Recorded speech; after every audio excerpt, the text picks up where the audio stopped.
किया हुआ ऐसा फील्ड होता है जिस फील्ड के अंदर अगर किसी मास को किसी दूसरे मास को अगर प्लेस कर दिया जाए तो वो मास इस फील्ड के इन्फ्लुएंस से फोर्स एक्सपीरियंस करता है। और लास्ट क्लास में मैंने बताया था कि एक मास दूसरे मास को कहते हैं कि वो ग्रेविटेशनल फोर्सेस से अट्रैक्ट किया। बेसिकली ये पूरी तरह से सच नहीं है।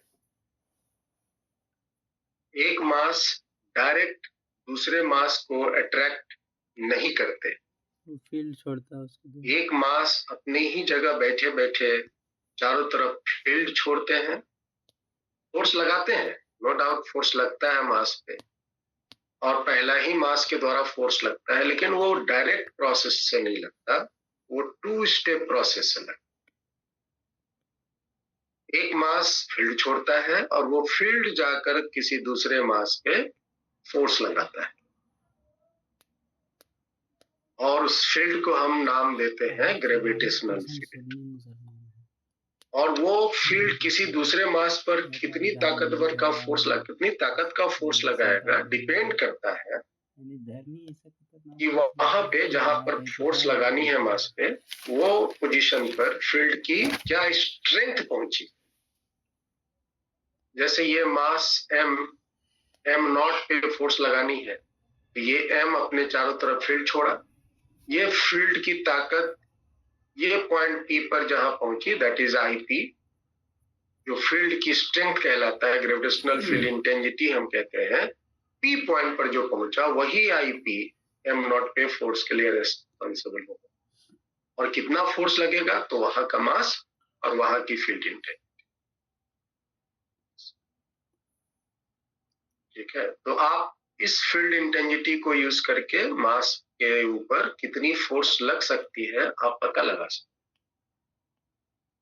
क्योंकि अभी टॉपिक मेरा ग्रेविटेशनल फील्ड इंटेंसिटी की चल रहा है, तो किसी पॉइंट पर ग्रेविटेशनल फील्ड इंटेंसिटी क्या होता है इसी बात को मैंने यहीं से डिफाइन किया था कि आपको अगर किसी भी पॉइंट पर की ग्रेविटेशनल फील्ड इंटेंसिटी निकालनी है तो आपके पास दो ऑप्शन है। एक है कि आप उस जगह पर किसी मास को प्लेस कीजिए और उस पर क्या ग्रेविटेशनल फोर्स लगा वो निकाल लीजिए। आप जो ग्रेविटेशनल फोर्स की वैल्यू निकाल पाए उस फोर्स को वहीं के रखे मास से डिवाइड कर दिए। जो ये वैल्यू आएगा वो आपको उस पॉइंट पर की ग्रेविटेशनल फील्ड इंटेंसिटी दे देगा और जो डायरेक्शन फोर्स का होगा वही डायरेक्शन ग्रेविटेशनल फील्ड इंटेंसिटी। नहीं तो आपके पास एक दूसरा ऑप्शन है कि आप उस जगह पर 1 kg का मास प्लेस कर दीजिए। जैसे P पॉइंट पर आपको ग्रेविटेशनल फील्ड इंटेंसिटी निकालनी है तो P पॉइंट पर आप 1 kg का मास प्लेस कीजिए और उस 1 kg पे फोर्स क्या लगा वो निकालिए। तो जो फोर्स का डायरेक्शन और मैग्नीट्यूड होगा वही उस पॉइंट पर का ग्रेविटेशनल फील्ड की मैग्नीट्यूड और डायरेक्शन, जो कि आपका definition the. Gravitational field intensity at any point is defined as the net gravitational force acting on a unit mass placed at that. और इसी बात को मैंने कई एग्जांपल्स में यूज किया था। ठीक है, ऐसा आप लास्ट क्लास में एब्सेंट थे, मैंने वीडियो शेयर किया हुआ, आप उसको देख लें। हाँ सर, वीडियो देख लिया था सर, मेरा एग्जाम चल रहा है फाइनल इसलिए। ठीक है आप हाँ क्लास के साथ जो भी वीडियो मैं दे रहा हूँ साथ ही साथ देखते चलिएगा, कोर्स पूरा होता है। चलिए, तो मैंने 2 एग्जाम्पल करवाया था, बड़ा ही इम्पोर्टेंट एग्जाम्पल। हम एक और एग्जाम्पल लेते हैं फिर हम आगे बढ़ते हैं।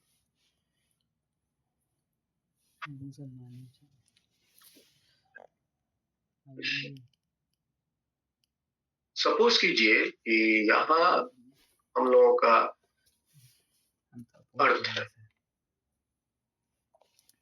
धरती है,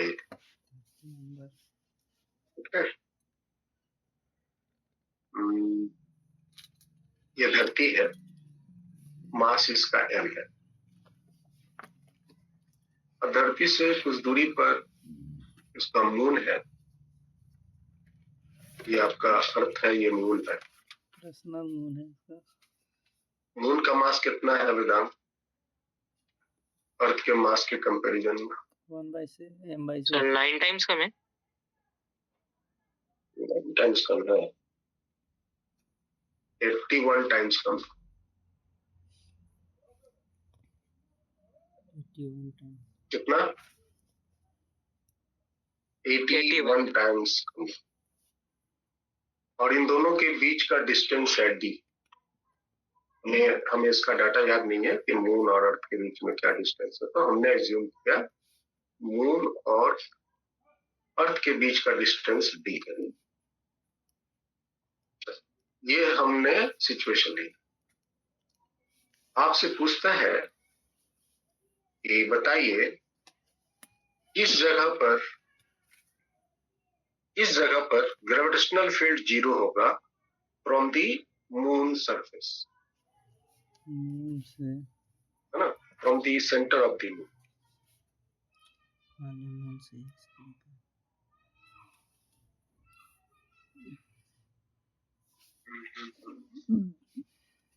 सेंटर से ही डिस्टेंस लिया, चलो ठीक। फाइंड दी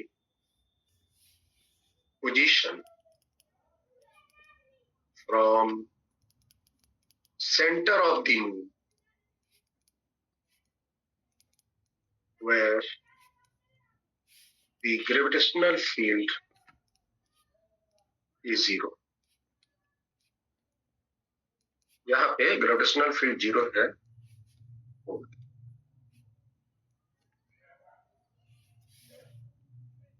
कोई नहीं है। हाँ, क्वेश्चन समझ में आया आयनिश?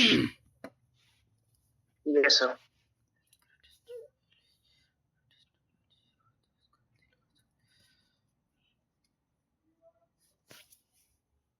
बहुत शांत दिमाग से सिस्टमेटिकली आप आगे बढ़िए।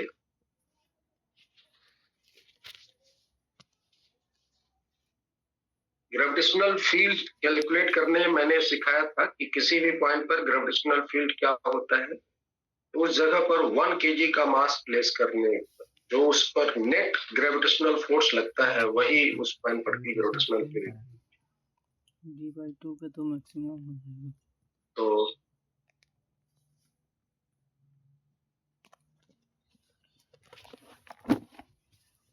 जैसे देखो ये आपका अर्थ है, अर्थ अपने चारों तरफ फील्ड छोड़ा,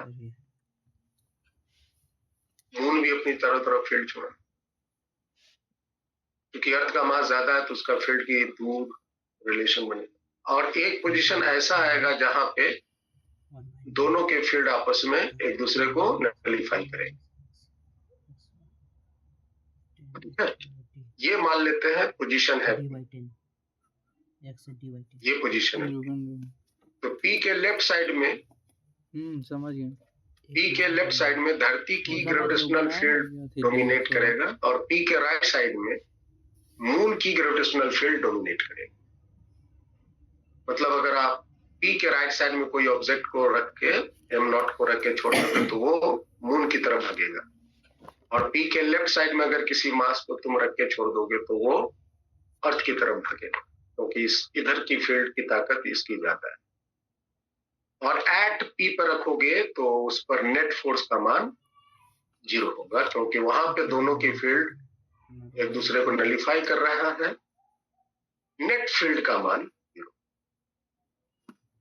तो हम मान लेते हैं एक पॉइंट है P जो कि मून के सेंटर से x डिस्टेंस पर है, जहां हम 1 kg का मास प्लेस करेंगे तो जो अर्थ उसको अपनी तरफ अट्रैक्ट करेगा, जिसको हम 1 kg पर ग्रेविटेशनल फील्ड इंटेंसिटी कहेंगे अर्थ, और ये जो मून इसको अपनी तरफ अट्रैक्ट करेगा gravitational field intensity of moon.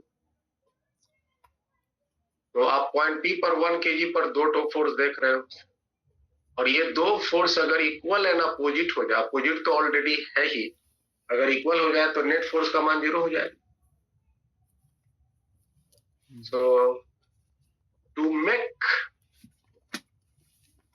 IP equal to 0, IE must be equal to IM। इधर की दूरी क्या हो जानी है? d minus x. सेंटर से पॉइंट P की दूरी अर्थ के सेंटर से। हम इसका मास m1 ले लेते हैं, इसका मास m2 ले लेते हैं। एक जनरल रिलेशन में आ जाएगा, बाद में धरती का मास, मून का मास, जो भी आप प्लेस करते हैं सब। अभी हम m1 m2 को लेकर काम। बताओ भाई, IE मतलब अर्थ के द्वारा ग्रेविटेशनल फोर्स 1 kg होगा G m1 by d minus x. IM moon के द्वारा gravitational force 1 kg d m2 by x. तो ये भाई G कैंसिल हो गए। आप दोनों साइड रूट ले, आप दोनों साइड इसका रूट ले, ये हो जाएंगे root m1 by d minus X, हो जाएंगे रूट m2 बाई एक्स, क्योंकि नीचे में एक्स स्क्वायर है, स्क्वायर को हटाना है, ये हमें एक्स निकालना है, नहीं तो क्वाड्रेटिक इक्वेशन स्प्लिट करना पड़ेगा। तो हम यहीं से स्क्वायर को भगा दो रूट ले। अब आप इसको थोड़ा सिंप्लीफाई करो, root m1 x is equal to root m2 d minus root m1 m2, और इसको सिंप्लीफाई करोगे तो x की वैल्यू आएंगे रूट m2 d, है ना, root m2 d divided by root m1 plus root. तो ये एक का, है ना, कुछ बच्चे जो हैं उसको खासकर नीट के प्रिपरेशन करने वाले बच्चे जो हैं इस रिजल्ट को याद ही कर लेते हैं ताकि इतनी मेहनत ना करनी पड़े और फॉर्मूला लगा करके हम आंसर निकाल लें। लेकिन याद रहे, ये कोई फॉर्मूला नहीं है जो तुम रट के निकाल लो, और तुम ऐसे ऐसे फॉर्मूला तुम अगर याद करने के चक्कर में फंस गए तो हजारों फिजिक्स में फॉर्मूला मिलेंगे। आइनस क्या लगता है कि एग्जाम हॉल तक में आप ये फॉर्मूला याद करके जा पाओगे? नहीं सर। है ना, सुबह अगर एग्जाम जिस दिन है, सुबह अगर देखे भी याद भी किए, एग्जाम हॉल में जाते जाते भूल जाओ, क्योंकि दिमाग में फिजिक्स है, केमिस्ट्री है, बायोलॉजी है, इतनी सारी प्रेशर है, ये सब चीज नहीं रहती है। लेकिन हाँ, कॉन्सेप्ट रहे, कॉन्सेप्ट आप पकड़ के रखिए तो आप आराम से इस पोजीशन को अचीव कर सकते। वैसे m1 की जगह क्या रखनी है? कैपिटल M, और m2 की जगह रखनी है कैपिटल M बाई 81। तो सिंप्लीफाई हो जाएगा।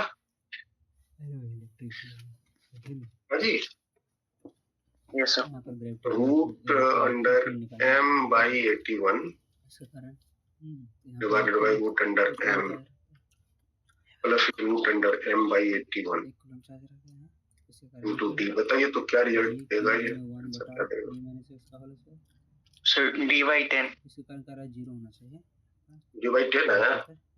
Yes sir. इसके कारण भी इलेक्ट्रिक फील्ड निकालते तो क्या करते हैं, v गुने q गुने 1 बाई इतना, तो उसी कारण से यहाँ इसके कारण रूट m तो कट गए, तो 0 हो जाएगा नेट। ये हो गया ऊपर में 9, 1 kg रखे हैं 1 प्लस 1 बाई 9, 1 10 बाई 9, 9 कट गया तो d बाई 10, कितना 1 kg है, तो d बाई 10 इज द, ठीक है,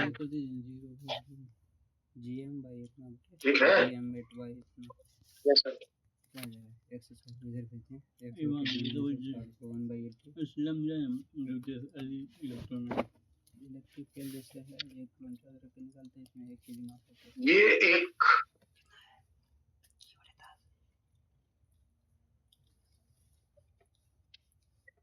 कंसेंट्रिक हॉलो सेल्स है, दोनों हॉलो सेल्स है, बोथ आर हॉलो सेल्स।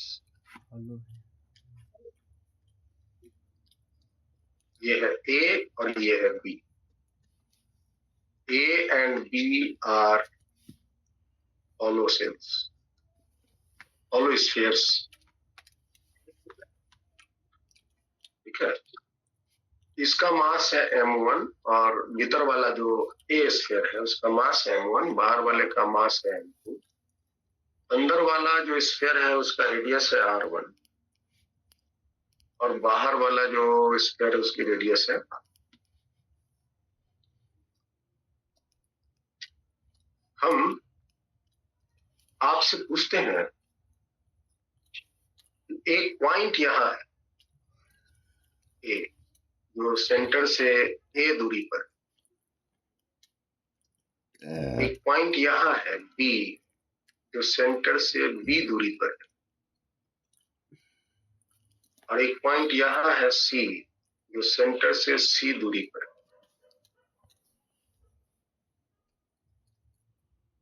ठीक है जी। तो बताइए, फाइंड आई मतलब gravitational field intensity at A, B and C. इन तीनों जगहों पर आई के मान बताइए। ग्रेविटेशनल फील्ड इंटेंसिटी इन तीनों जगहों पर क्या होंगे ये लोग? इसके अंदर भी 0, बाहर के कारण यहाँ पर होगा, इसके अंदर के कारण 0, तो जी मतलब आई एट ए हो जाएगा 0, स्फीयर ए और बी दोनों के दोनों हॉलो स्फीयर्स।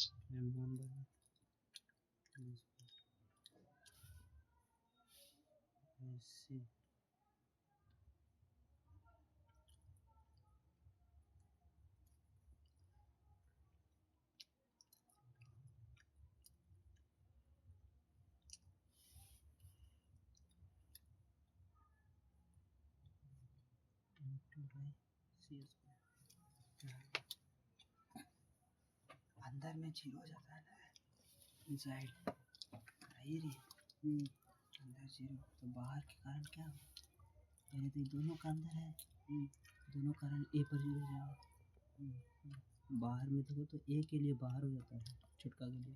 तो मैंने 2 स्फीयर से एक बस आपको प्रैक्टिस के लिए दिया है।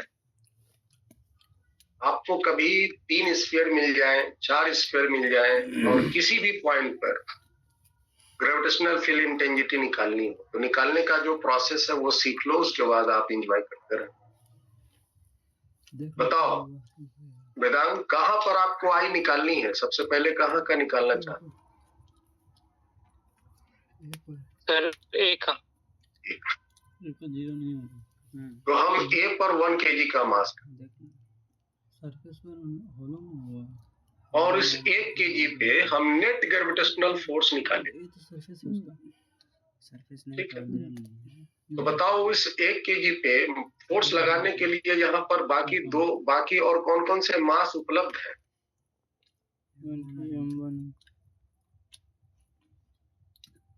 तो एक है ड्यू टू m1 और एक है ड्यू टू m2, है ना एनएस? यस। अब आप एक छोटा सा काम कीजिए अपने आप को समझाने के लिए कि भाई ये जो m1 है वो इस 1 kg पे कितना फोर्स लगाएगा, जो यहाँ पर, जो इसके सेंटर से ए दूरी पर। और ये जो m2 है जिसका रेडियस आपका r2 है इसका, वो इस ए पॉइंट पर जो 1 kg मास रखा है वो कितना फोर्स लगाए, जो कि इसके भी सेंटर से ए ही दूरी पर है। तो बताइए इसके द्वारा फोर्स कितना होगा? हम लोग चुप हो, ऐसे लगता है कि 0 होगा। 0 होगा। तुम प्रश्नवाचक चिन्ह लगा के छोड़ दे रहे हो। सर 0 होगा। 0 होगा ना? तो देखो सर 0 होगा, this is the answer. Sir 0 होगा, इसका मतलब क्या हुआ कि आप जो है जीरो ही होगा, मतलब कि यू आर कंफ्यूज्ड ही होगा और आप बस अंदाज लगा के छोड़ रहे मार तभी अपना आईआईटीएन को ये अंदाज काम नहीं करेगा। You must be perfectly clear. Minus zero होगा बेटा, इनसाइड ये तो जीरो होगा, और दूसरा में भी जीरो होगा। सेम जीरो होगा। क्यों जीरो होगा? क्योंकि वो एक हॉलो स्फीयर के अंदर में है। Final answer is zero. So A point पे gravitational field intensity and there is nothing, no doubt at all. चलिए आप इसी पैटर्न को फॉलो कीजिए और बी पर सी पर जहां पर भी निकालना है निकाल के देखिए। कभी अंदर नहीं, दोनों के अंदर हॉलो है तो ये बी पर बताइए। तो बी पर भी बी पर देखो ड्यू टू m1 के कारण बड़का के लिए, लेकिन छोटा के लिए एंड ड्यू टू m2 के कारण। m1 के कारण निकलेगा जी m1। तो बी पर की अगर बात करें तो m1 के लिए ये आपका हुआ m1 के लिए इसका रेडियस r1 है, के लिए b यहाँ है, यहाँ है ना b, यस सर। यहाँ है। और कितना दूरी पे है? b दूरी। और इस m2 स्फीयर के लिए, ये जो m2 स्फीयर है उसके लिए जिसका रेडियस r2 है, उसके लिए ये वाली पोजीशन यहाँ है ना माइनस। हाँ सर। वो अंदर है, अंदर कुछ नहीं, देखो उतना सब चुप रहो। दोनों जगह पर आप 1 kg का मास करके फोर्स लगा देंगे। और कितना आसान है। वेदांत बताओ, ये जो पहला वाला जो m1 मास है उसके कारण कितना फोर्स पहुंचेगा इस 1 kg पे? जी m1 बाई bs है ना वेदांत? हाँ यही तो होगा, क्योंकि वो आउटसाइड हो गया। और दूसरा के कारण बताओ? जीरो होगा, क्योंकि वो इनसाइड में। तो this is the answer, G m1 by b square. Simple. चलिए अब बताइए तीसरा सी पॉइंट पर की आई वैल्यू। तीनों का gm1 by C square plus gm2 by C square, दोनों के बाहर हो गए। फिगर बनाना जरूरी नहीं है ना, ये आपके दिमाग में बननी चाहिए। और दिमाग में अगर नहीं हट रहा है तो आप बना लो डायग्राम, और फिर अपना जो प्रोसेस है आप आई थिंक कि यहाँ पर आप आराम से कैलकुलेट कर लेंगे। ड्यू टू m1 मास के कारण कितना आई होगा, ड्यू टू m2 मास के कारण कितना आई होगा। m1 के लिए आपकी सी पॉइंट यहाँ हो गई, सी दूरी पे, इसका तो रेडियस r1। और m2 के लिए सी पॉइंट फिर यहाँ हो गया सी दूरी पे, इसका रेडियस r2 है, मास है। तो दोनों आउटसाइड हो गए ना? Yes sir. दोनों इस पर फोर्स लगाएंगे अट्रैक्टिव, सेम डायरेक्शन। तो बताओ भाई कितने आएंगे? जी m1 बाई सी स्क्वायर, फिर जी m2 by ji m1 m2 by 6। तो दिस इज दी सिंपल था, वैसा ध्यान देना है कैसे इसको हम करेंगे। और फिर यही प्रॉब्लम को कई तरीके से ऑब्जेक्टिव फॉर्म में घुमा घुमा के बनाता है। आप अगर फंडामेंटली इसको मजबूती से समझे रहेंगे, जितना भी क्वेश्चन घुमाए आप उसको,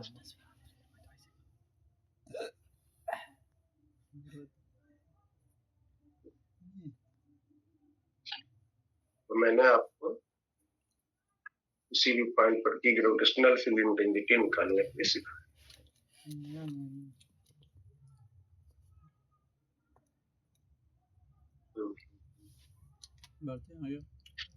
एक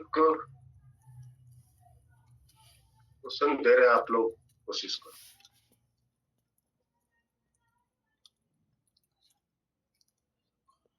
ध्यान से the magnitude of gravitational force at distance r1 and r2 from the center of uniform solid sphere of radius capital R and mass capital M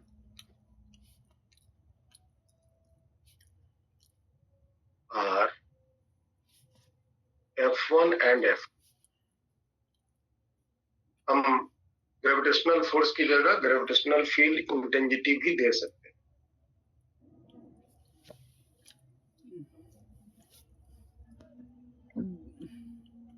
choose the correct option. और ऑप्शन एक से ज्यादा भी ऑप्शन हो सकते हैं. तो चुनो. पहला ऑप्शन कहता है F1 by F2 will be equal to R1 by R2 if R1 less than capital R, R2 less than capital. दूसरा ऑप्शन है F1 by F2 is equal to R2 square by R1 square if R1 greater than capital R, R2 greater than. F1 by F2 और क्या था? R2 by R1. तीसरा है F1 by F2 R1 is equal to R1 by R. R1 भी तो If R1 greater than capital R. R1 कैसे ना R1 R2 भी कैसे होगा? F1 by F2 is equal to R1 square by R2 square. If R1 less than capital and R2 less than R1 R2 बाहर लेंगे तब F1 है. दूसरा ऑप्शन तो सही ही है साथ में. इनफैक्ट ये आईआईटी क्वेश्चन पूछा है कई साल पहले. ये तो पॉइंट अंदर ले लेते हैं तब. आपको क्वेश्चन बैंक में सब क्वेश्चन मिल गए. अंदर R2 ढेरों मिले.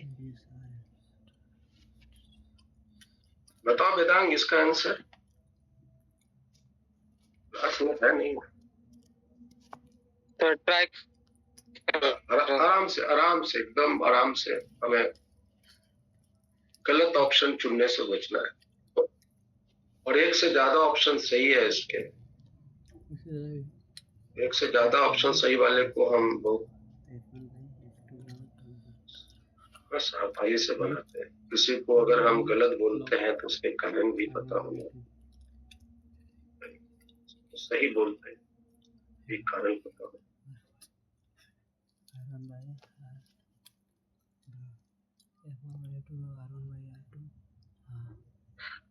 हमेशा ए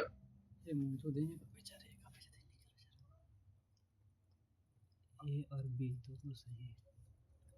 ए और बी बोल देखिए वही तो अंदर के लिए क्या आता है G M X Y R square.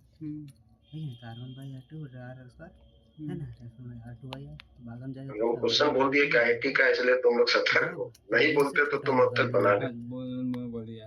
बहुत ही सिंपल है. क्या है बड़ा रहेगा जब रेडियस इला बड़ा रहेगा. भूल जाओ आईआईटी का. बस सिंपली बनाओ इसको. अब बाहर रहेगा दोनों ए और बी दोनों सही. बोल दो सर ए और बी दोनों बोल तो ना मैं छोड़ो बोल छोड़ नहीं बोलते यार. बोल कहीं अरे बोल सही हम जान सही खा लो. अलग चाहिए. ए और बी दोनों सही. बोल सकते छोड़. ऐसे सर थोड़ी डांटते हैं हम तो. नहीं तो बोलिए ए और बी सर आया सर ए और बी दोनों हो.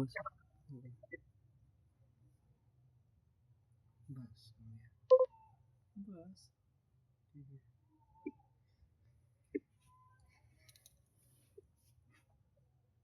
अब इन सब पे ध्यान टूट लगे हैं सर ऑप्शन ए और ऑप्शन बी दोनों सही है। आज तेरी देखने एक बाद में नहीं सही बोल तो तुम एक बाद में लड़के अंदर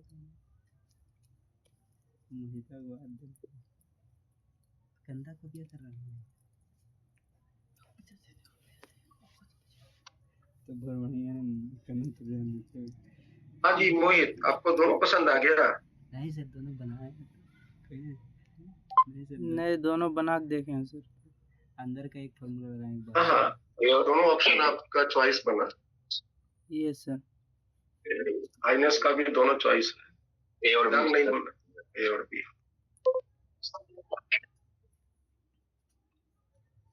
बिल्कुल सही जवाब है, इसके ऊपर ध्यान दो क्योंकि वो बिल्कुल सही जवाब दिया आप लोगों ने। म्यूट कर दो अगर हम एक सॉलिड स्फीयर की बात कर रहे हैं, सॉलिड स्फीयर, खाली हम और पहला बोलता है R1 R2 अंदर में है, मतलब R1 जिसका रेडियस है कैपिटल R, तो एक पॉइंट यहाँ है R1 दूरी पे, एक पॉइंट यहाँ है R2 दूरी पे, क्योंकि दोनों को दोनों कैपिटल R से छोटा है। तो R1 पर जो फोर्स लगेगा F1, R2 पर जो फोर्स लगेगा F2। ये पहला ऑप्शन की बात हो रही है, ए और ए की बात। तो जो फोर्स होगा F1 बोलो, G capital M small m x मतलब R1 बाई R3, और दूसरा जो होगा G capital M small m R2 by F1 by F2 करेंगे तो आपको आएगा R1 बाई, ये सही होगा। बी की बात करें, आपकी ये अगर सॉलिड स्फीयर है, रेडियस कैपिटल R है, R1 यहाँ है जो कि कैपिटल R से ज्यादा है, R2 यहाँ है जो कैपिटल R से ज्यादा है, तो वहां पे जो फोर्स लगा ये F1 आपको लगा, ये F2 लगा। तो इस केस में F1 F2 का जो रेशियो होगा, तो G capital M small m by R1 square, G capital M small m by R2, ये कट जाएंगे और R2 स्क्वायर ऊपर जाएंगे, नीचे R1। यही हुआ, ये नहीं होगा और ये भी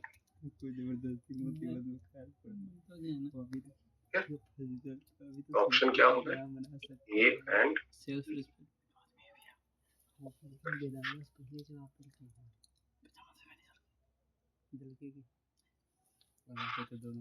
आगे बढ़ते हैं। ऐसे ही क्वेश्चन सब है।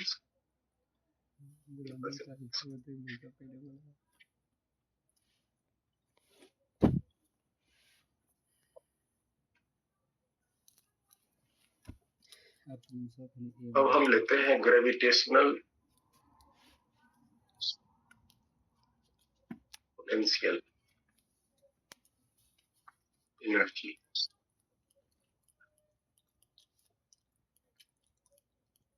ग्रेविटेशनल पोटेंशियल एनर्जी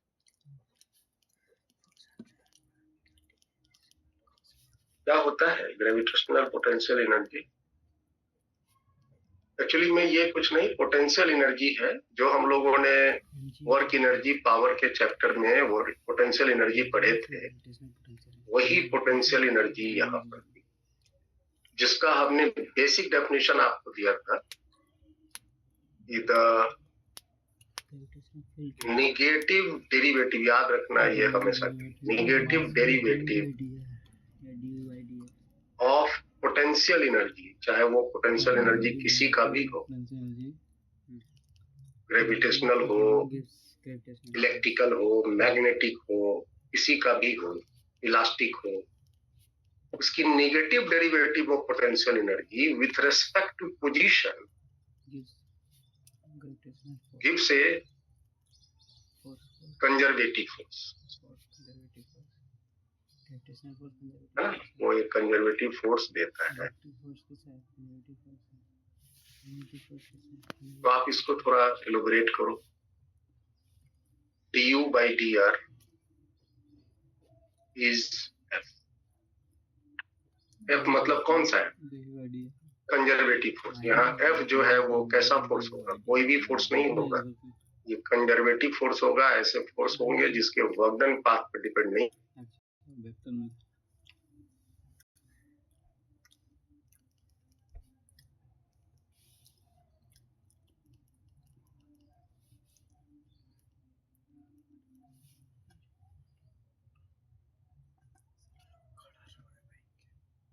पता है कि फोर्स एक वेक्टर है, पोजीशन एक वेक्टर है।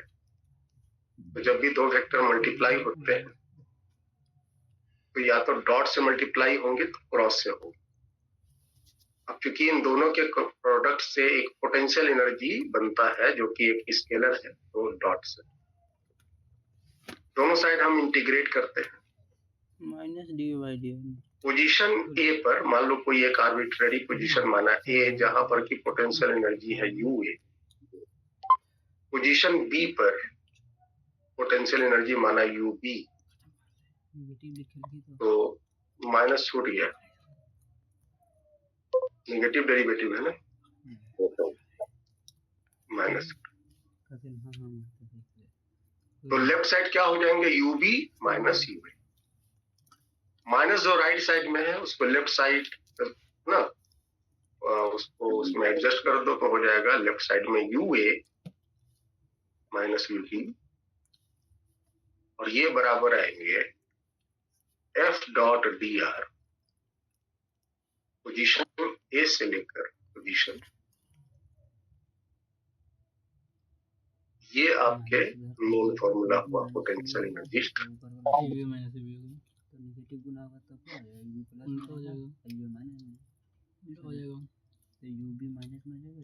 और ये राइट साइड जो टर्म आ रहा है ये एक्चुअली में क्या है? ये कुछ नहीं है, it is the work done by F from A से लेकर बी तक, ए से लेकर बी तक। This is very very important.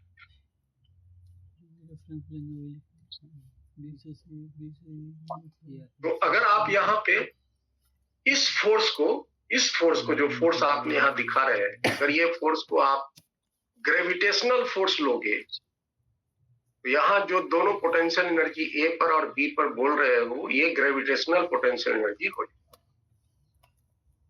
अगर आप यहाँ फोर्स की जगह पे इलेक्ट्रिकल फोर्स लोगे, जो आप इलेक्ट्रोस्टैटिक्स में पढ़ोगे, इलेक्ट्रोस्टैटिक फोर्स लोगे जो कि एक कंजर्वेटिव होता है, तो यहाँ पे इलेक्ट्रोस्टैटिक पोटेंशियल एनर्जी हो जाएगा ए पर।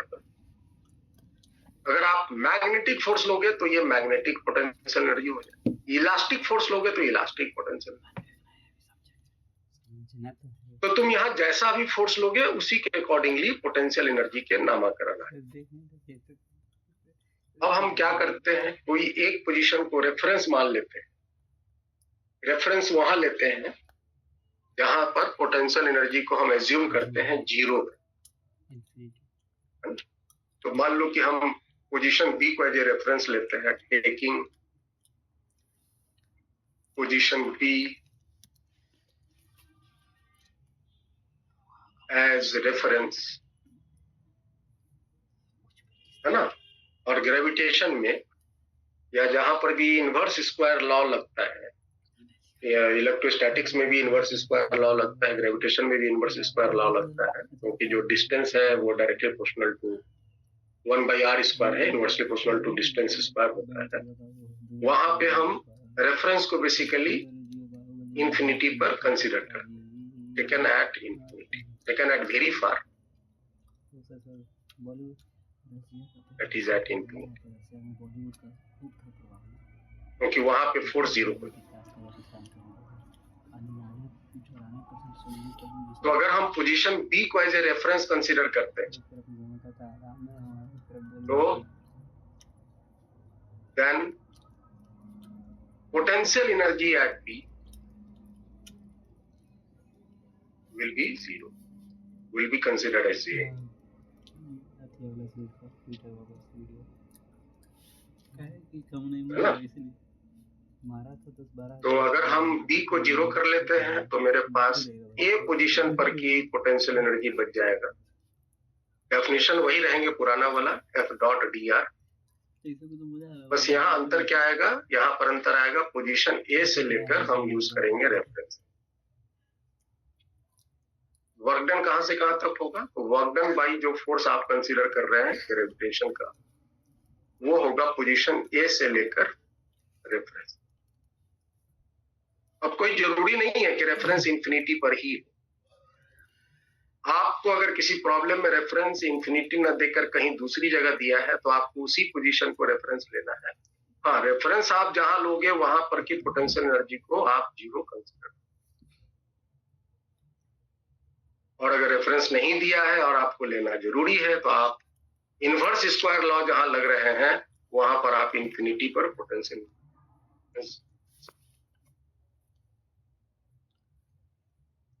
तो आप यहां गौर से देखो, दो बॉक्स आपको दिख रहा होगा स्क्रीन पे। एक स्क्रीन पे एक जो पहला बॉक्स है,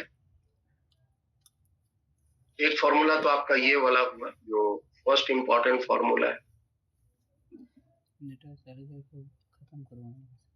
एक दूसरा फॉर्मूला यहाँ हुआ और एक तीसरा यहाँ। तो ये जो दूसरा वाला है वो क्या बता रहा है? तुम गौर से देखो, ये दूसरा वाला क्या बता रहा है? ये 2 पॉइंट पर की पोटेंशियल एनर्जी का डिफरेंस बता रहा है। और ये जो तीसरा है वो किसी एक पॉइंट पर की पोटेंशियल एनर्जी बता रहा है। एक पॉइंट पर की पोटेंशियल एनर्जी बता रहा है तीसरा वाला, और दूसरा है 2 पॉइंट पर की पोटेंशियल एनर्जी में डिफरेंस बता रहा है।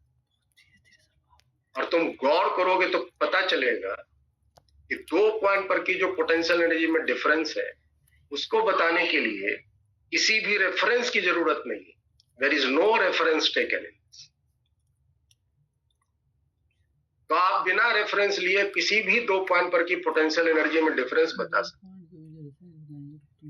लेकिन अगर आपको किसी एक पॉइंट पर की पोटेंशियल एनर्जी बतानी है वो आपको बिना रेफरेंस के नहीं हो पाएगा। You have to consider reference. तो आज के बाद से कहीं पर भी कभी भी आपको कभी पोटेंशियल एनर्जी किसी एक पर्टिकुलर पॉइंट पर निकालना हो तो आप उस प्रॉब्लम में ढूंढो कि कहां पे रेफरेंस दिया हो। अगर नहीं दिया है तो आपको लेना पड़ेगा और देखना कि जो फोर्स है वो अगर इनवर्स स्क्वायर लॉ फॉलो कर रहा है आप इंफिनिटी पे रेफरेंस कंसीडर करें। हमेशा कभी भी रेफरेंस इंफिनिटी पर नहीं ले लेना। रेफरेंस हमेशा इंफिनिटी पे नहीं ले लेना। जब भी force inverse square law follow करता है वहां पे हम इंफिनिटी को एज ए रेफरेंस। ठीक है, आगे बढ़ते हैं। और इन तीनों केस में नोट कर लो। Take dr is as equal to dxi dyj dzk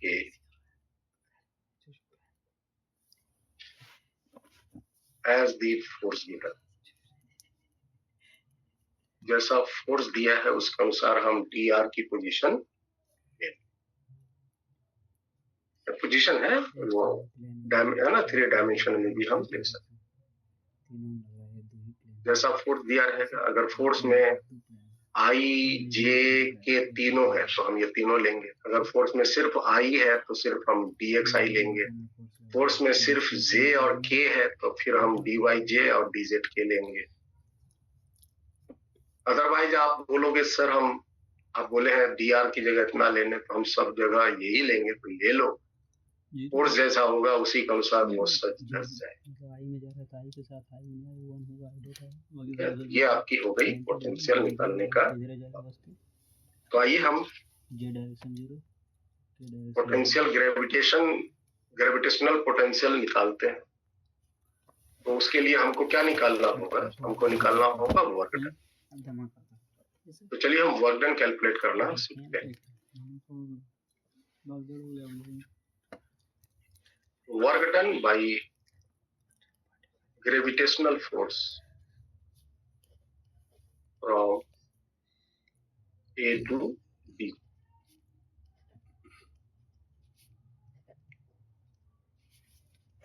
मान लेते हैं एक मास है m1, ध्यान से सुनना इसको। एक मास है m1 जो अपनी जगह पे फिक्स्ड, और एक दूसरा मास है m2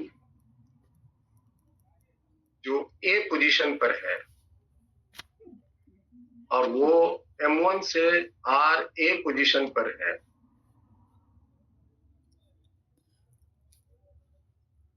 और इस m2 को हम A पोजीशन से पोजीशन B तक ले जाते हैं, जिसकी RB हुई पोजीशन फ्रॉम M। हम इसको A पोजीशन से B पोजीशन तक यहाँ से यहाँ तक ले जाते हैं। हम कोई भी रास्ता लेके जाए, हम अगर A को ये रास्ते से लेके जाएं A से B तक, या M2 को हम सर्कुलर पाथ लेते हुए जाएं, या सीधा स्ट्रेट लाइन लेके जाएं, तो वर्क डन में कोई फर्क नहीं पड़ने वाला है, क्योंकि जो फोर्स है वो कंजर्वेटिव फोर्स है, पाथ पर डिपेंड नहीं करता। हर एक केस में वर्क डन एग्जैक्टली उतना ही है। तो अब बताइए वर्क डन हो जाएगा क्या कि जब M1, जब ये M2 A पोजीशन पर था, तो क्या उस पर ग्रेविटेशनल फोर्स लग रहा था कि नहीं लग रहा था?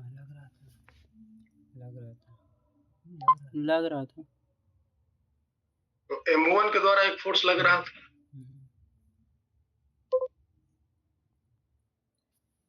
और जब ये M2 B पोजीशन पर पहुंचा, तो क्या इस M2 पर फोर्स लग रहा है कि नहीं लग रहा है? बोलो भाई जल्दी जल्दी। लग रहा है, लेकिन स्ट्रेंथ कम हो जाएगा फोर्स का स्ट्रेंथ कम हो। तो इसका मतलब जब ये M2 A से चल रहा होता है, तो रास्ते भर में M2 पर फोर्स लग रहा होता है। Yes sir. जब वो A से B के रास्ते जब ये चल रहा होता होगा, B तक पहुंचने के क्रम में लगातार इस पर ग्रेविटेशनल फोर्स लग रहा होता होगा। ये फोर्स जो उस पे लग रहा है वो कैसा फोर्स है? कांस्टेंट है कि वेरिएबल है? कांस्टेंट, कंटीन्यूअस, कांस्टेंट है। डिस्टेंस बोलो भाई जल्दी। वेरिएबल है? वेरिएबल है तो कैसा वेरिएबल है? डिक्रीजिंग है या इंक्रीजिंग? डिक्रीजिंग है। डिक्रीजिंग है। तो इसका मतलब ये वेरिएबल फोर्स के वर्क डन हमें भी निकालने का वेरिएबल सामना मिला। डिस्टेंस के रिस्पेक्ट में तो वेरिएबल फोर्स के वर्क डन निकालने के लिए हम क्या करते हैं? छोटा सा डिस्प्लेसमेंट कंसीडर करते हैं। मान लेते हैं कि M2 कभी यहाँ है रास्ते में, जो यहाँ से R दूरी पर है, और इसको हम एक छोटा सा डिस्प्लेसमेंट दिए PR, ये डिस्प्लेसमेंट दिए, ये वाली डिस्प्लेसमेंट दिए, और यहाँ पर इस छोटी सी डिस्प्लेसमेंट में जो फोर्स लगा इस पर, वो इस डायरेक्शन में लगा, इस डायरेक्शन में। यहां से यहां तक जाने में जो वर्क डन होगा वो छोटा वर्क डन होगा ना? Yes sir. इसको हम लोग DW बोले। और ये छोटी डिस्प्लेसमेंट, इतनी छोटी डिस्प्लेसमेंट है कि हम यहां से यहां तक में फोर्स को कांस्टेंट एज्यूम कर सकते हैं। तो आप बता सकते हो कि ये जो DW वर्क डन हुआ वो बराबर होगा FG जो फोर्स लगे डॉट DR। और हम अगर A से B तक का टोटल वर्क डन निकालना चाहते हैं, work done by gravitational force from A to B, तो मैंने जो छोटा वर्क डन डिफाइन किया है उसको पकड़ के हम इंटीग्रेट करते हैं। तो FG डॉट DR देखो फिर आ गया वही जो आपने इससे पहले बताया था, पोजीशन A से लेकर B। अब बताइए FG का मान कितना है? G M1 M2 by R square into DR into cos, angle बोलो यार, एंगल बोलो जल्दी। 180 सर, 180 डिग्री, 180 डिग्री। और अब आप इसको इंटीग्रेट करो पोजीशन A से पोजीशन B। ये हो जाएंगे minus G M1 M2 DR by R square का इंटीग्रेशन -1/R पोजीशन A से लेकर, और रिजल्ट क्या आ जाएंगे? ये आ जाएंगे minus G M1 M2 1/RB minus 1/R, यही आएंगे ना। माइनस को भीतर में एडजस्ट कर दिया।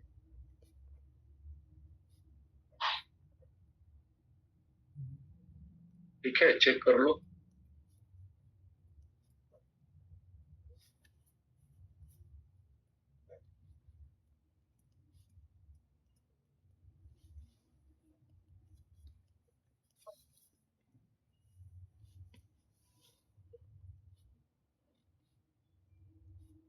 वेदांत आइनेश ठीक है, चेक कर लो। ये सर सही है।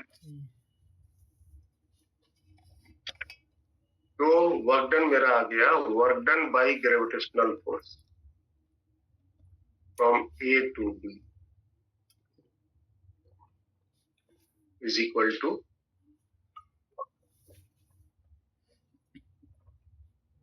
पहले B लिख दिए तो माइनस का एडजस्टमेंट नहीं हुआ ना, कहाँ सही है आइनेश? तो वो माइनस, अच्छा वो पीछे वाला माइनस देखा नहीं मैं। ये बाहर वाला माइनस तो बाहर में ही है, तो भीतर वाला माइनस एडजस्ट करने के लिए पहले नीचे वाला रखेंगे और ऊपर वाला। अब सही है। तो ये आ गया आपका minus G M1 M2 into 1/RA minus 1।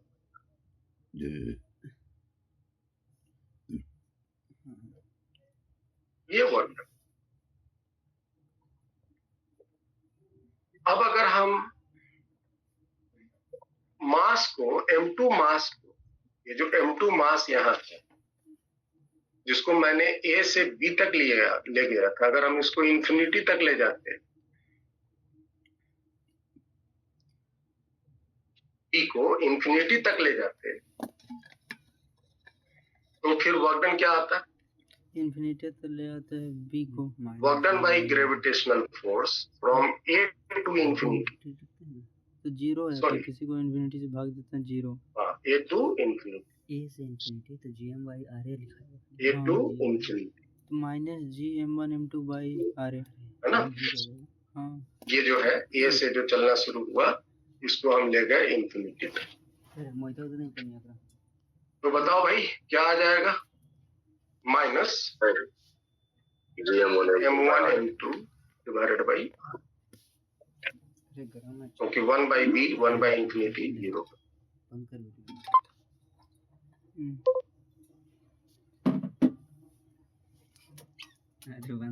तो ये क्या है? तो तुम देखोगे तो ये है UA माइनस UB, और ये क्या है? ये है पोटेंशियल एनर्जी।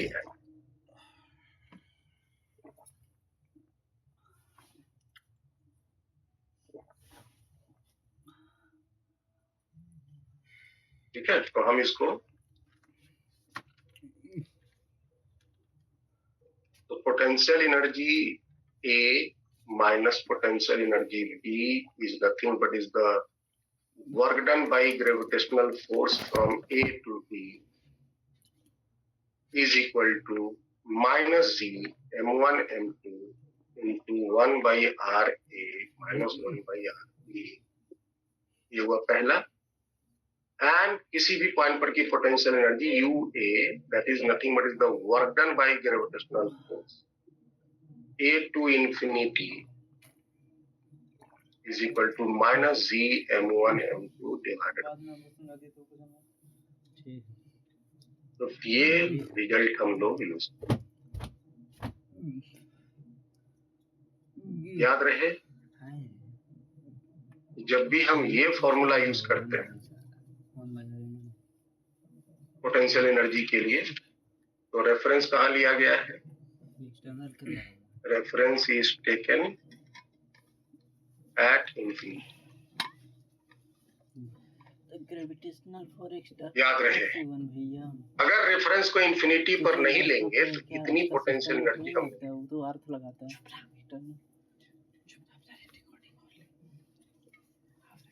पूछने का था, एक्सटर्नल में नेगेटिव हो गया। चलिए कुछ बात को यहाँ नोट किया जाए। सबसे पहला,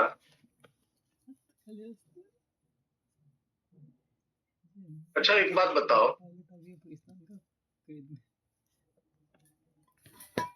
आइनस आप बताओ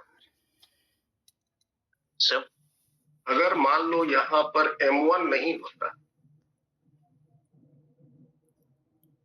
और इस m2 को हम A से B या A से इंफिनिटी ले जाते तो क्या वर्क डन होता? इसमें भी सर तो m1 0 इस केस में लेंगे क्या? हाँ, m1 है ही नहीं, नहीं सर, एक मास नहीं है, नहीं सर, और एक मास, अकेला मास को हम A से B से इंफिनिटी ले जा रहे हैं, तो क्या ग्रेविटेशनल फोर्स के वर्क डन होंगे? नहीं होगा। और जब वर्क डन नहीं होंगे तो पोटेंशियल एनर्जी भी नहीं होगा। नो सर, है ना, क्योंकि पोटेंशियल एनर्जी का definition it is the work. Yes, तो वर्क डन होने के लिए ये वाली मास का होना जरूरी है। हाँ सर, इसके कारण इस पर फोर्स लगा रहा है, इसको उठा के ले जा रहे हैं, तो इस चक्र को अंदर खींचना चाह रहा है इसको। मतलब कि दो मास का जोड़ा होना जरूरी है। अगर सिंगल एक मास को ही सिर्फ आप एक जगह से दूसरी जगह मूव कराओगे तो वहां पे पोटेंशियल एनर्जी डिफाइंड नहीं होगी। आप क्या कह सकते हो? द ग्रेविटेशनल पोटेंशियल एनर्जी अब इसको यहाँ से उठा के यहाँ लेके is always defined फिर दूसरा केस में घटा दो ऐसे, और नया केस में क्या होगा है ना, pair of mass particles।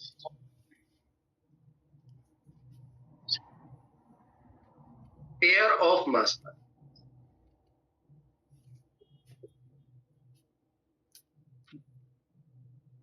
जैसे कि अगर एक मास यहाँ m1 है और एक मास यहाँ m2 है, इन दोनों के बीच का डिस्टेंस अगर r है,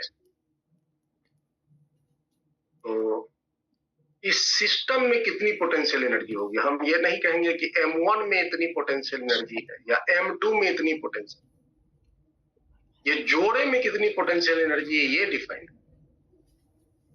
potential energy associated with the pairs of mass में, पेयर ऑफ मास, और इस पेयर में कितनी पोटेंशियल एनर्जी है? आप कहेंगे minus G m1 m2 divided by r, ये बोले।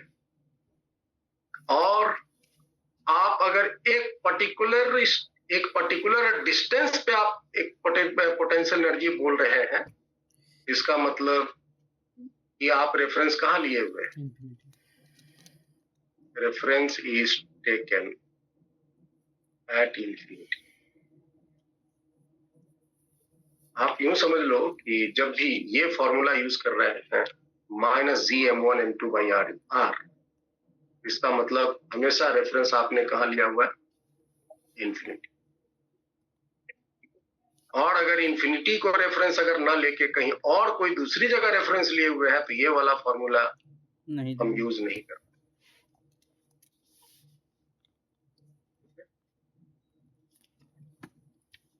तो फिर कोई और दूसरा हो, इसी में कुछ ऐड हो जाएगा या सब्ट्रैक्ट हो जाएगा, इतना रहेगा।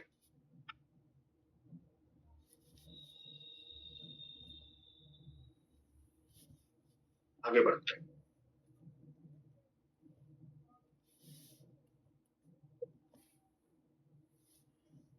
आगे बढ़ते हैं। To find gravitational potential energy of given particle system। एक आपको पार्टिकल सिस्टम दिया हुआ है और उसकी पोटेंशियल एनर्जी निकालनी है। तो इसका कॉन्सेप्ट है बड़ा सिंपल सा। कॉन्सेप्ट क्या है? जोड़ा दूंगा। First, find all possible pairs of the particle। जितने भी पार्टिकल्स हैं सबकी पोटेंशियल एनर्जी, सबका जोड़ा लगा दे और फिर then find potential energy of each pair. और हर एक जोड़े का पोटेंशियल एनर्जी को लिख लीजिए। एक जोड़े की कैसे लिखनी है मैंने आपको भी सिखाया, और इसी फॉर्मूला को यूज करते हुए हर एक जोड़े की पोटेंशियल एनर्जी लिख लीजिए। Find the potential energy of each pair and then add them, और उसको आप जोड़ दीजिए स्केलरली। जो भी आया उसको आप सिंपली जोड़ दीजिए, क्योंकि पोटेंशियल एनर्जी स्केलर क्वांटिटी है, वेक्टोरली नहीं जोड़ाएगा, स्केलरली जोड़ दीजिए। this will give potential energy of system। ये आपको सिस्टम की पोटेंशियल एनर्जी देती है। जैसे मान लीजिए यहाँ पे 3 पार्टिकल है, एक M1 है, एक M2 है, एक M3। तीनों की अपनी अलग अलग डिस्टेंसेस है और आपसे पूछ रहा है कि आप बताइए इस सिस्टम की कितनी पोटेंशियल एनर्जी हो। तो आप क्या करेंगे? आप सबसे पहले इनके जोड़े लगाएंगे। कितने जोड़े बनेंगे आपस में? 3 जोड़े बनेंगे और हर एक जोड़े की आप एनर्जी लिख दीजिए और जोड़ दीजिए। तो ये potential energy of the system. पहला जोड़ा होगा Gm1m2/a, माइनस से शुरू हो। अच्छा, माइनस से ही क्यों शुरू हो रहा है आप बता सकते हो? माइनस से इक्वल एंड अपोजिट फोर्स लग रहा है, तो negative direction opposite force. One and opposite का।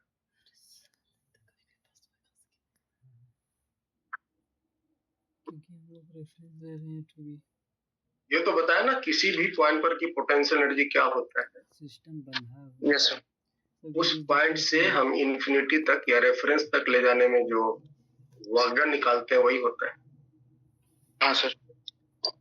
तो अगर मान लो ये जो M2 है A पोजीशन पे, अगर हम इसको इंफिनिटी तक ले जाएंगे तो ये जो M1 यहाँ बैठे बैठे तो हमेशा इसको अट्रैक्ट करेगा ना। Yes sir. और डिस्प्लेसमेंट तो हम इधर ले जा रहे हैं, हाँ सर। तो दोनों के बीच का एंगल तो 180 हो गया, यस सर। तो वर्क डन हमेशा निगेटिव आएगा ना, हाँ सर। इसलिए वर्क डन हमेशा निगेटिव। चलिए दूसरे जोड़े की एनर्जी बोलिए, minus G M2 M3 divided by B. तीसरे जोड़े की एनर्जी बोलिए, minus G M1 M3 divided by C. तो ये आपकी सिस्टम की टोटल पोटेंशियल एनर्जी। बस बहुत बढ़िया तो कर रहे हैं। अगर हम एक दूसरा एग्जांपल लेते हैं, सपोज कीजिए ये 4 पार्टिकल हैं, चारों पार्टिकल का मास इक्वल है फील्ड निकाल रहे हैं फोर्स वाला, और वो एक स्क्वायर के कॉर्नर्स पे रखे हुए। पोटेंशियल एनर्जी अभी भी नहीं समझ। तो बताइए इस पूरे सिस्टम की कितनी पोटेंशियल एनर्जी होगी? इसका तो आप पहले बताओ कि कितने इसमें जोड़े लगेंगे। सब 4 बोलो लेकिन 6 आइनस बताओ, तुम बताओ कितने जोड़े लगेंगे? सर 6 होगा। 6 होगा। Yes sir. एक जोड़ा ये होगा, एक जोड़ा ये होगा, एक जोड़ा ये होगा, एक जोड़ा ये होगा। 4 जोड़े तो इधर से होंगे, 2 जोड़े हो गए डायगोनल बन गए, प्लस माइनस 2 गुने टोटल 6 जोड़े बने। इन 6 जोड़े में 4 जोड़े की एनर्जी एक ही आएंगी, क्योंकि मासेस हमने सबका एक ही लिया। ए हो जाएगा, इसका फिर अलग हो जाएगा A√2 4 टाइम्स हो जाएंगे minus G M square by A. और डायगोनल वाले जो 2 जोड़े हैं उनके भी आपस में इक्वल होंगे और डायगोनल की दूरी होगी A√2 का A² times of minus G M square by A√2 हो जाएगा, तो फिर ऊपर चल जाएगा, ऊपर नहीं जाएगा। हाँ ठीक है जी। आधा थोड़ी कर रहे हैं Y√2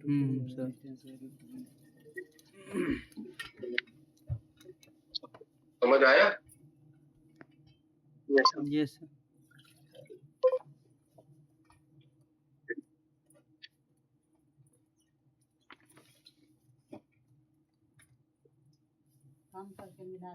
कभी कभी कैलकुलेशन को आसान करने के लिए हम एक और चीज सीखते हैं।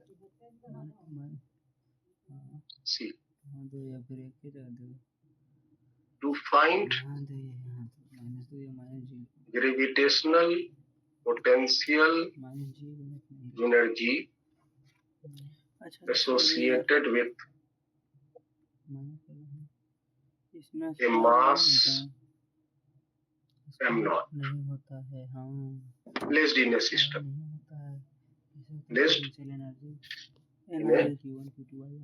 सिस्टम मतलब एक सिस्टम दिया हुआ है, उस सिस्टम में एक पर्टिकुलर मास है m0, उस m0 में कितनी पोटेंशियल एनर्जी एसोसिएटेड है ये निकालने की हमें जरूरत है।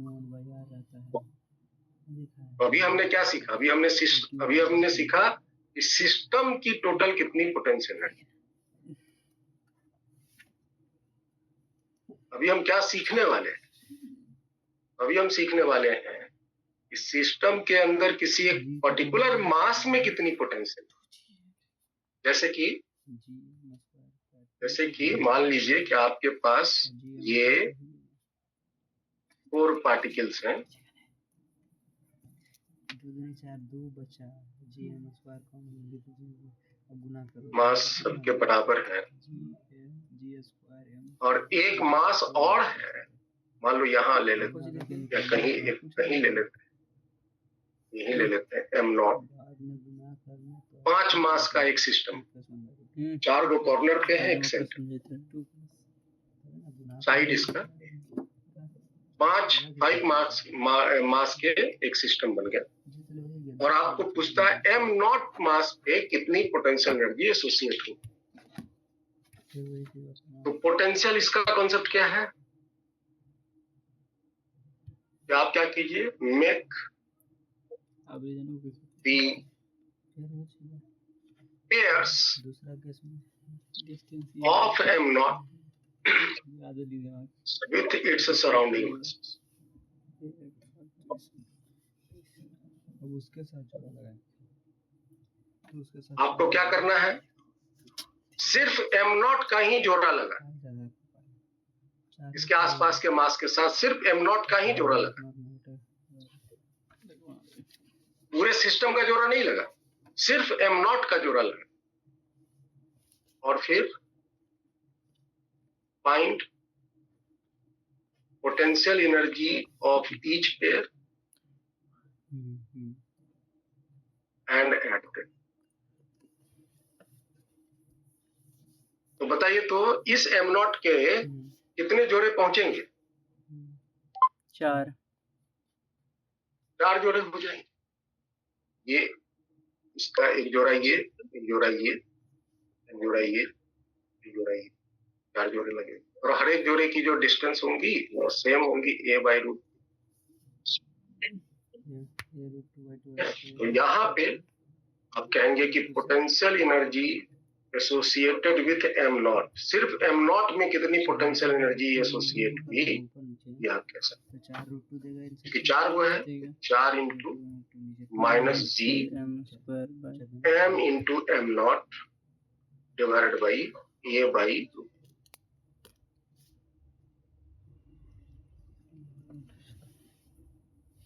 ठीक है जी। तो इस तरह हम किसी एक पर्टिकुलर मास की क्या पोटेंशियल एनर्जी वहां पर एसोसिएट हो रही है सिस्टम में, अगर एक मास है तो हम उस मास का ही सिर्फ जोड़ा लगाएंगे, और उस जोड़े की जितने भी जोड़े बनते हैं, हर एक जोड़े की पोटेंशियल एनर्जी निकाल के जोड़ देंगे। और याद रहे, जब भी आप ये फॉर्मूला यूज करते हैं -gm1m2/r, तो इसका मतलब कि आपने इंफिनिटी को रेफरेंस लिया, ये भूल मत जाना। ठीक है, आगे बढ़ते हैं। तो मैंने अभी आपको सिखाया सिस्टम की और किसी एक मास की एनर्जी एसोसिएशन। आगे बढ़ते हैं। टू फाइंड वर्क डन, और आपको वर्क डन निकालने में 2 तरह के फोर्स के द्वारा पूछा जाए, एक work done by gravitational force या एक्सटर्नल फोर्स। ठीक है,